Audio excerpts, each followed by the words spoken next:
যোগাযোগ না থাকলে ফিরে যাওয়ার রাস্তাটা প্রকৃতি হয়তোবা আপনা আপনি বন্ধ করে দেয়। দেখুন, রেল লাইনের মাঝে মস্ত বড় গাছ। মানুষের জীবনেও তাই ঘটে।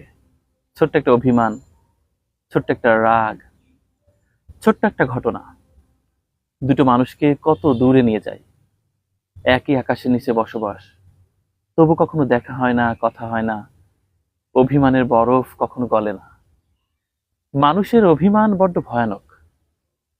যোগাযোগ সরিয়ে ফেললে ফিরে যাওয়ার রাস্তাটা প্রকৃতি তার নিজস্ব গতিতেই বন্ধ করে দেয়, সংকুচিত করে দেয়, একসময় বিলীন করে দেয়। কেন জানেন? কারণ প্রকৃতি কখনো শূন্যস্থান পছন্দ করে না। আপনার জীবনে যে মানুষটির সাথে যোগাযোগ বিচ্ছিন্ন হয়েছে, প্রকৃতি তাকে সরিয়ে নিয়েছে অনেক দূর, যোজন যোজন দূরে।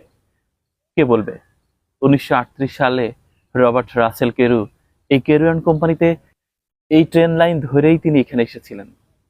আজ শুধু স্মৃতি, যোগাযোগ নেই। তাই প্রকৃতি এখানে মস্ত বড় গাছ তৈরি করে দিয়েছে।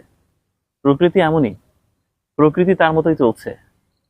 মানুষ শুধুমাত্র সময়ের পিছনে ছুটতে গিয়ে নিজেকে ভুলে গেছে, কাছের মানুষটিকে দূরে সরিয়ে দিয়েছে। আর প্রকৃতি সেই সুযোগ নিয়ে সেখানে তৈরি করেছে মস্ত বড় চর। তাই হয়তোবা বলে, নদীর একুল ভাঙে ওকুল গড়ে। এই তো নদীর খেলা।